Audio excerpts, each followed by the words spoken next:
Hey all, Ron here from Military Images Magazine with a new episode of Life on the Civil War Research Trail.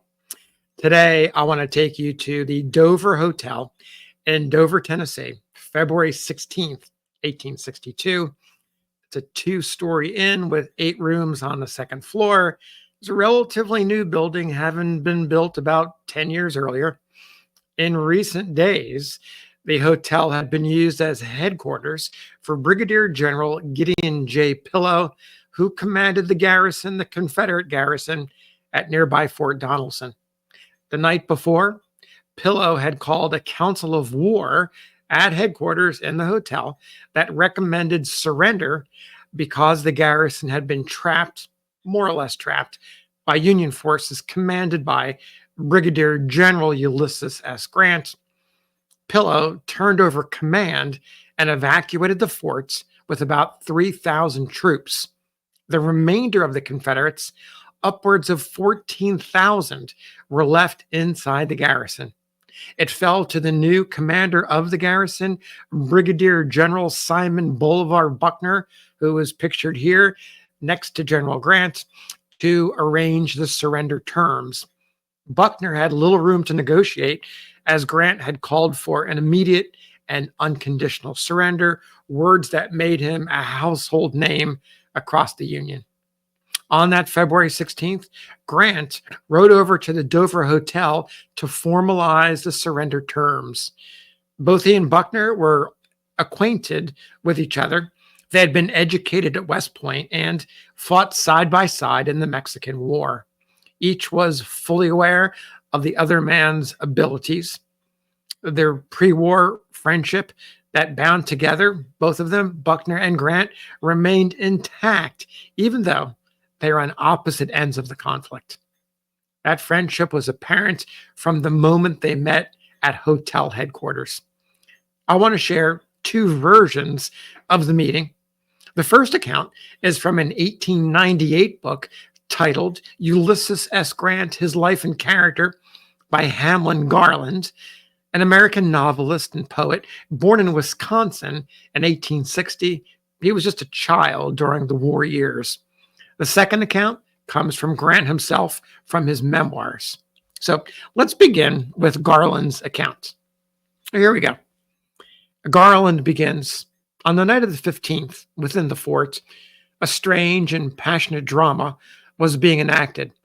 The 3 Confederate commanders, Floyd, Pillow, and Buckner, held an acrimonious council. General Floyd, who had but recently assumed command, begged leave to turn the command over to General Pillow. Pillow declined, but was quite willing that General Buckner should assume the honor and do as he thought best in the matter.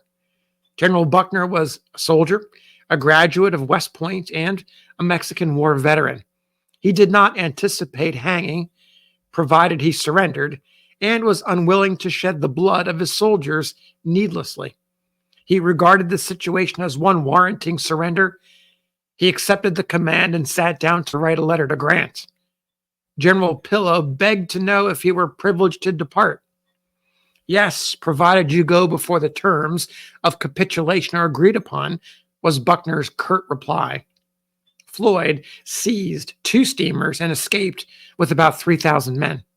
Pillow fled in a flatboat, while Colonel Forrest, that's Nathan Bedford Forrest, in command of the cavalry, forded the river and got safely away with a regiment of horse. General Buckner sturdily held his ground, but sent a messenger to sue for terms, and, in answer, Grant replied in the simplest and most direct manner, with no thought of how his letter would read to anyone except General Buckner. No terms, except immediate and unconditional surrender, can be accepted. I propose to move immediately upon your works. Buckner grumbled at these unchivalrous terms, but yielded, and when he met Grant within the defenses, he said, with a bow and a smile, "General, as they say in Mexico, this house and all it contains is yours." A moment later, Grant said, "I thought Pillow was in command." "He was," replied Buckner. "Where is he now?" "Gone." "Where'd he go?" "Well, He thought you'd rather get hold of him than any other man in the Southern Confederacy. Oh, said Grant quickly, with a smile. If I got him, I'd let him go again. He would do us more good commanding you fellows. General Buckner was, in fact, the Captain Buckner who had come to Grant's relief so handsomely in New York in 1854 when he landed from his ship poor and friendless. Grant recalled this generous action, and while he did not allow his gratitude to interfere with his duty, yet when matters of the surrender were finally arranged, he placed his private purse at General Buckner's disposal. The relations of the two commanders continued amiable to the last. Grant did everything he could to make the men in gray comfortable, showing himself a humane and magnanimous conqueror. With pardonable pride and with something more than his usual expression of emotion, Grant issued a congratulatory order to his troops and sent a dispatch of mathematical brevity to Major General Henry W. Halleck announcing his capture of Fort Donelson. He then sat down to plan an immediate advance on Nashville, which was uncovered by the fall of Donelson. He believed that the way was open deep into the Southern Confederacy and that by prompt action, the Battle of Donelson could be made to mean 100 times more than the mere capture of 15,000 troops. Instantly, his great victory flamed over the land. The ringing of bells, the sound of cannon, the flare of bonfires announced the joy of the people over the first great success in the West.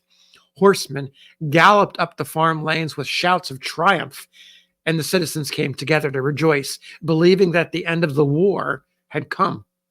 Even metropolitan dailies considered it the downfall of the Confederacy, and suddenly the nation inquired, who is this man Grant who fights battles and wins them?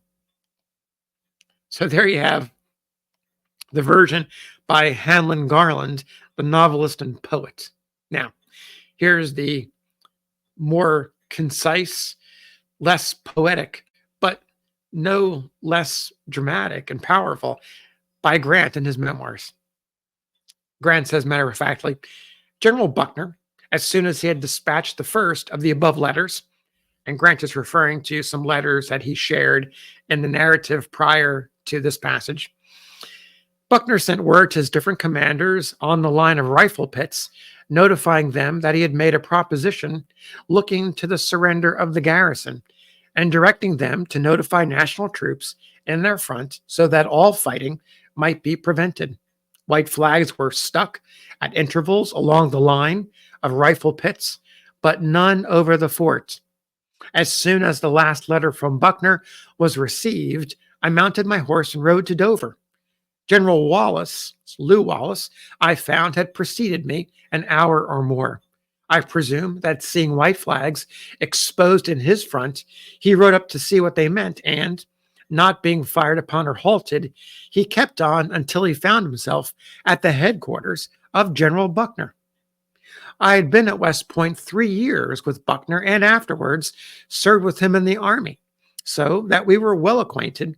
In the course of our conversation, which was very friendly, he said to me that if he had been in command, I would not have gone up to Donelson as easily as I did. I told him that if he had been in command, I should not have tried it in the way I did. I had invested their lines with a smaller force than they had to defend them, and at the same time had sent a brigade full 5,000 strong around by water. I had relied very much upon their commander to allow me to come safely up to the outside of their works. I asked General Buckner about what force he had to surrender. He replied that he could not tell with any degree of accuracy, that all the sick and weak had been sent to Nashville while we were about Fort Henry a week earlier, that Floyd and Pillow had left during the night, taking many men with them, and that Forrest and probably others had also escaped during the preceding night. The number of casualties he could not tell, but he said, I would not find fewer than 12,000, nor more than 15,000.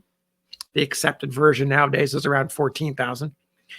He asked permission to send parties outside of the lines to bury his dead, who had fallen on the 15th when they tried to get out. I gave directions that his permit to pass our limits should be recognized. I have no reason to believe that this privilege was abused, but it familiarized our guards so much with the sight of Confederates passing to and fro that I have no doubt many got beyond our pickets unobserved and went on. That most of the men who went in that way no doubt thought that they had war enough and left with the intention of remaining out of the army. Some came to me and asked permission to go, saying they were tired of the war and would not be caught in the ranks again, and I bade them go. So there you have two versions of the surrender story at Fort Donelson on February 16th, 1862, told by Hamlin Garland, the novelist and poet, and Ulysses S. Grant, of course, both pictured here in images from the Library of Congress. Grant on the left and Simon Bolivar Buckner on the right. Thanks for listening. We'll see you on the next episode of Life on the Civil War Research Trail.